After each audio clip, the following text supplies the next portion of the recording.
Isang pinagpalang araw sa inyong lahat, tayo po'y magninilay sa salita ng Diyos, ang pinagmumulan ng awa at tawa ng ating buhay, ang salitawa. Kumusta ka? Mga kapatid, dumating ka na ba sa punto ng buhay mo na nakontento ka na lang sa kalagayan mo, sumusuka ka na sa iyong sitwasyon, na sa palagay mo, wala nang mangyayaring mabuti sa buhay mo, hindi na mababago ang kalagayan mo, pagod na pagod ka na sa iyong kalagayan, sa iyong sitwasyon. Mga kapatid, lahat po tayo ay mayroong kakayanan na baguhin yung kalagayan natin o kaya naman pahintulutan natin na baguhin tayo ng ating kalagayan.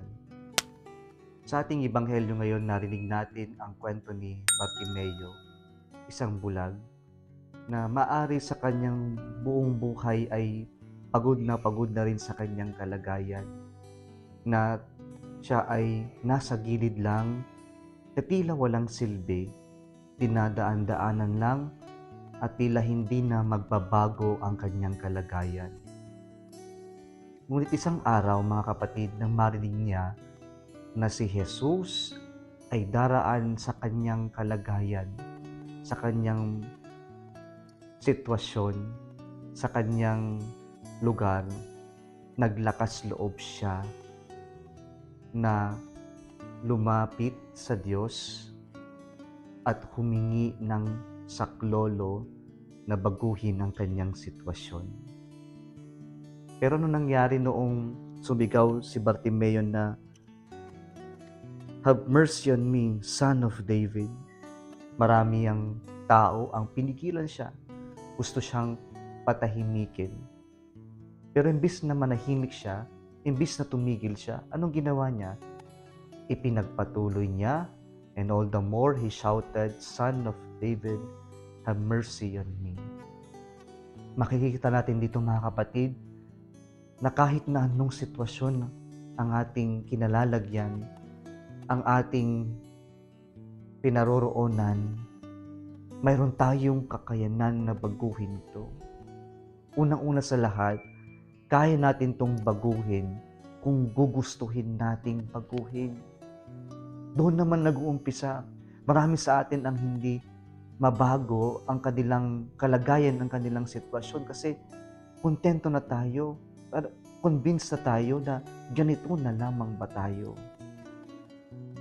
Pero tingnan natin ang kwento ni Bartimeo.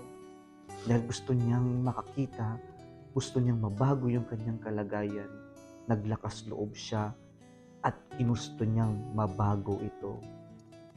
Na kahit sa punto na marami ang nagdi-discourage sa kanya, marami ang pinapatahimik siya, si Bartimeo ay hindi sumuko, lumaban siya.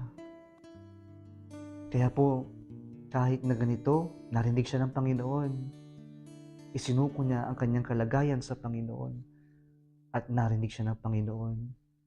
At ang Diyos gumamit ng ibang tao para palakasin ang kalooban ni Bartimeo. Lumapit ang mga alagad at sabi, "Lumaban ka, lakasan mo ang iyong loob, tumindig ka," tinatawag kanya. At ang dahil diyan, nagkaroon siya ng pagkakataon na matanong ng Panginoon, "Ano ang nais mong gawin ko sa iyo?" At sabi ni Bartimeo, "Gusto kong makakita." At nangyari nga po ang pagbabago ng kanyang buhay na siya'y muling makakita nang dahil sa kanyang lakas ng loob at sa tulong ng Diyos.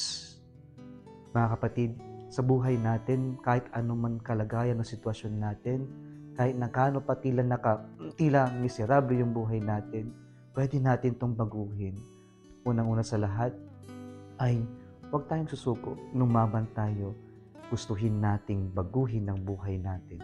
Let us choose to change our situation, our environment, and choose what is better from our current situation or environment. Gustuhin natin. We all have the power to change our situation. At kapag po yung buong buo yung desire natin na baguhin yung kalagayan natin, Samahan natin ito ng paglapit sa Diyos, sa paghingi ng grasya ng Diyos, na mabago yung ating kalagayan, na maging mas mapabuti yung ating kalagayan. Sapagkat ang Diyos hindi naman natutulog, hindi bulag, hindi bingi ang Diyos sa ating kalagayan. Lumapit tayo sa Kanya. At sana yung hamon din natin sa ating lahat ay yung gaya ng mga alagad, maging instrumento rin tayo na mapalakas ang kalagayan ng ating kapwa na lumaban sa kanilang pinagdaraanan, na maging instrumento tayo na mapalakas din ang kanilang kalooban na huwag sumuko, na ipagpatuloy ang laban, na hindi tayo yung magpapabigat sa kanila.